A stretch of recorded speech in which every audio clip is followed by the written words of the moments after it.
Эмесе мындан кийинки сөзүбүздү, талкууларыбызды полиархия ал негизи биринчи аныктама катары талкуулаган болсок, полиархия деген эмне деп. Эми мындан ары полиархия деген кандай шарттардын астында пайда болот, кандай шарттардын алдында полиархияны кармап же ошол бир деңгээлде сактап кетсе жакшы, жана кандай шарттарда полиархияны биз тамырын тереңдетип отургуза алабыз деген бир топ суроолордун тегерегинде сүйлөп көргөнгө аракет кылабыз. Андан сырткары полиархия кандай өлкөлөрдө отурукташы мүмкүн, буну дагы карап көрөбүз. Түшүнүктүү болуш үчүн полиархия деген сөз бул демократия деген сөздүн эле синонимі деп түшүнсөңүздөр жакшыраак болот. Бул жерде мен демократия деген сөздү полиархия деген эле сөз менен алмаштырып айтып атам. Демократиянын же болбосо полиархиянын социоэкономикалык шарттары дейбиз. Салыштыруу политологиясында демократиянын пайда болушу жана пайда болгон демократияны бапестеп ошол деңгээлде кармап калыш үчүн негизинен кандай факторлор, шарттар маанилүү дегенде, бүгүнкү күндө бунун тегерегинде аябай көп теориялар бар, аябай көп талаш тартыш суроолор бар. Бирок классика катары алардын ичинен бир топ ынандууларын кезек-кезеги менен тааныштырып кетем. Биринчиси жөнүндө айтып кетсем, бул жерде Сеймур Липсеттин Social Requisites of Democracy деген анын бир эмгеги бар, өтө белгилүү. Ал болсо айтат, бул деген демократиянын социалдык, кандай десем, шарттары, ага чейинки бир негиздери, шарттары деп айтат да. Кандай шарттарда демократия орнойт деп. Ал бул теориясында социалдык жана экономикалык фактор демократиянын туулушуна жана анын ошол деңгээлде туулган демократияны бапестеп ошол өлкөдө кармап калыш үчүн бул социалдык экономикалык шарттар өтө маанилүү деп айтат. Буну кийинчерээк 90-жылдардан кийин айрым салыштыруу политологияда буну модернизация теориясы деп дагы айтып жүргөндөр бар. Бул теориянын механизминде негизинде эмне жатат дегенде, айтат, эгер өлкө байыган сайын өлкөдө социалдык шарттар, мүмкүнчүлүктөр кеңейип, орто класс пайда болуп, калың катмар калкка бирдей жашоо шарты жайылып, элдер жакшы жашап, курсактары тоюп, тамак жөнүндө, күнүмдүк кара оокат жөнүндө ойлонбой, жашоосунда бир топ бакубатчылык, ырахатчылык келгенде адамдар күндөлүк жашоосу жөнүндө гана ойлонбой, кишилер көбүнчө башка дагы маселелерге көңүл буруп, элдердин талабы да көбөйөт деп айтат да. Ал учурда алар өкмөттөн жакшы билимдерди талап кыла баштайт дейт. Жана ошол эле учурда мүмкүнчүлүгү пайда болуп калганда ата энелер айтат, менин балдарым эми жакшы университетте окусун, жакшыраак билим алсын, биз башыбыздан өткөргөн кыйынчылыкты көрбөсүн деп, балдарына көбүрөөк инвестиция кыла баштайт деп айтат. Бул деген адамдык капиталга бала кезден инвестиция кылып, айталы, мисалы, муну Америка университети дейли, биздин шарт боло турган болсо, Манас университети же Ататүрк, мындай топ, элит алдыдагы сапаттуу университеттерге берген аракет кылат дейт. Демек, ал жерде бүткөн балдар жана орто класс жоон катмар пайда болгондон кийин алар мамлекеттен дагы көбүрөөк талап кылып, бизге жакшы тейле, биздин коопсуздугубузду жакшы кара, жана биз дагы могу маселелерди чечкенге, биз деле катышканга кудуретибиз жетип калды деп, өкмөттөн, мамлекеттен көбүрөөк саясий активдүүлүктү жана саясатка болгон катышууну көбүрөөк талап кыла баштайт. анан бул алыскы перспективада келип өлкөдөгү демократизацияга алып келет деген Липсеттин мындай теориясы бар. Эми могу чыгыш өзгөчө чыгыш Азиядан алып карай турган болсок, бул теорияга ылайык келген бүгүнкү күндө классикалык сонун мисалдар бар. Бул Түштүк Кореяны айтсак болот, жана Тайванды айтсак болот. Бул өлкөлөрдө бүгүн аябай жакшы өнүккөн демократия деп эсептелинет.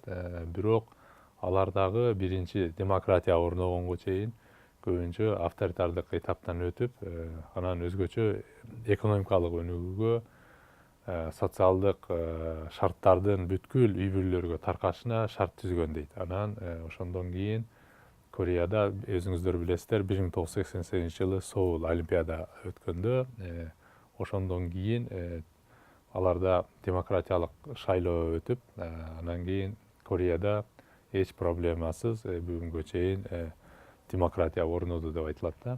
Ошого чейин булар анын социалдык шарттарына көңүл буруп, экономикалык өнүгүшүнө шарт түзүлгөн деген теория бар. Бул эми ошол теориялардын бири.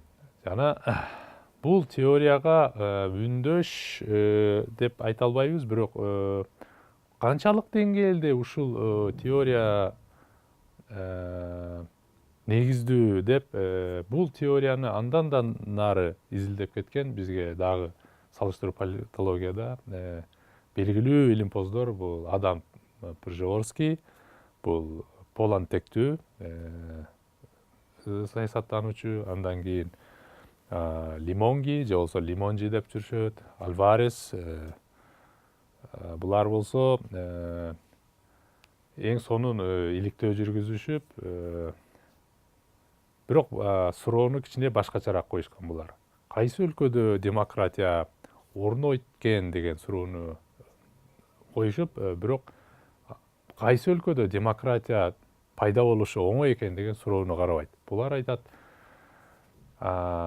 бир өлкөдө кайсы бир учурда эгер демократия бир жолу орной турган болсо, ал кайсы учурда сакталып калышы мүмкүн, бузулбашы мүмкүн деген нерсени булар статистикалык анализ менен эмпирикалык дүйнө жүзүндөгү large N деп коет, мындайча айтканда чоң N изилдөөсүн жүргүзүшөт. Мындайча айтканда дүйнөдөгү бүт өлкөлөрдү карап чыгып, экономикалык абалы менен демократиясынын абалын салыштырып, анан корреляция экөөнүн мамилесин издеп көргөн. Булар таң калыштуусу эң чоң булардын изилдөөсүнөн табылган, бизге табылга бул могу жерде $6055 деген цифрада жатат. Булардын иликтөөсүнө караганда булар айтат, 20-кылымдын экинчи жарымынан баштап 21-кылымга чейинки учурларда бүт өлкөлөрдү карап чыкканда, мерде GDP per capita деп жазылып турат. Мындайча айтканда, ички дүң продукциянын адам башына бөлгөндө эгер $6055 кем эмес болсо дейт, адам башынын кирешеси бир жылдагы бөлүп караганда $6055 кирешеси жогору болгон өлкөлөрдө демократия бүгүнкү күнгө чейин такыр кулабайт экен деп айтат. Бул деген нерсе бир дагы жолу кулабайт экен дейт. Булар арине бул иликтөөлөр 1980-жылдарга чейинки болгон окуя. Ошон үчүн эми бүгүнкү күндө инфляцияларды эске ала турган болсок, арине бул цифра жогорураак болушу мүмкүн. Эми суроо болушу мүмкүн. Бүгүн жакында эле мисалы Кытайда 19 Компартиянын 19 съезди болуп өттү, мындайча курултайы. Ошондо Кытай өкмөтү айтты, бизде ички дүң продукциясы адам башына болгон $9,500 жетти деп атат да. Бул цифрадан жогору болуп атпайбы? Анда эмне үчүн бүгүн Кытайда демократия жок деген. Ошон үчүн башында айтып кеткендей, Пржевольский, Лимонги, Альварестер булар адам башына киреше моунча болгондо эле ошол өлкөдө автоматтык түрдө демократия пайда болот деп суроону коюшкан эмес. Булар айтып атат, эгер демократия бир жолу бир өлкөдө туулган болсо, ал өлкө эгер өнүккөн жана экономикалык жактан бакубат бай өлкө болсо, ал өлкөдө демократия кулабайт экен дейт. Эгер алардын GDP per capitасы $6055 жогору болгон учурда дейт да.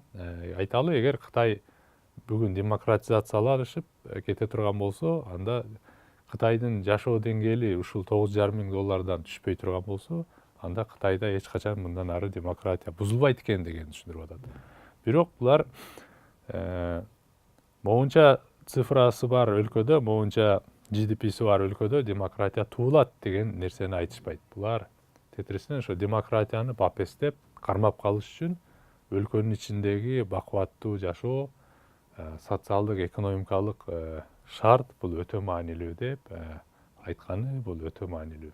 Жана бүгүнкү күнгө чейин бул теория могу табылга, иликтөөдөгү эмпирикалык табылга, салыштыруу политологиясында абдан салмакка ээ болуп, абдан ынанымдуу болуп, бүткүл теориялар жана илимпоздор ушул иликтөөгө бүгүнкү күнгө чейин шилтеме берип, дагы да болсо күчүндө турат.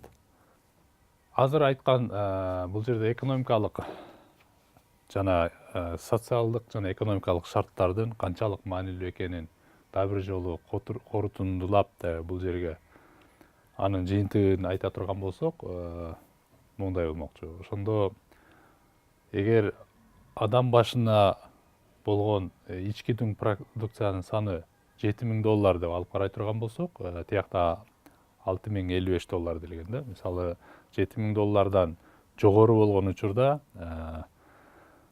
ал иликтөөлөргө караганда демократиянын урашына келген мамлекеттин саны бирөө да жок, 0 болуп турат да. Ал эми демократиянын урап калыш ыктымалдуулугу, эгер ички дүң продукция адам башына $7,000 ылдый болгон учурда моундай болмокчу деп ал жерде статистикалык бизге иликтөөлөрдүн жыйынтыгы көрсөтүп турат.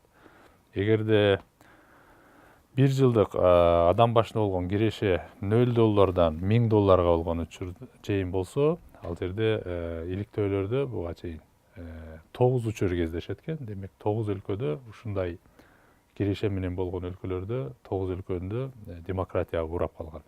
Бир жолу башынан демократияны өткөргөн, бирок өлкө экономикалык кризиске учураганда ал урап калат дейт.